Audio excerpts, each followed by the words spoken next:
Welcome to the Slop Farm. Enjoy the video. You start by preparing tools and protecting the face. The soft cloth prevents scratches while you work.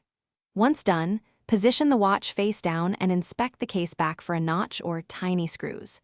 If you see a notch, insert the small flathead and apply controlled pressure to pry it open. If there are screws, use the jeweler's screwdriver to remove them and set them aside in order. Make sure to work over a tray so nothing rolls away. You now expose the movement and should immediately note the battery orientation. Take a quick photo with your phone if that helps.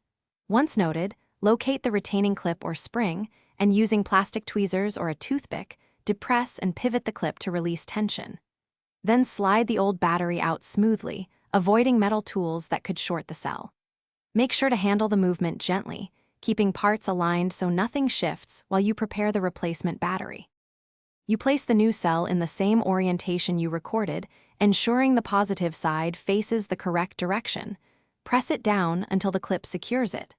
Once the movement starts ticking, inspect the gasket. If it's cracked, replace it or use a tiny dab of silicone to maintain water resistance. Then reseal the case. Snap the back evenly into place or tighten screws in a cross pattern. If the watch doesn't run, recheck pull. Thanks for watching. Consider subscribing if we helped you today.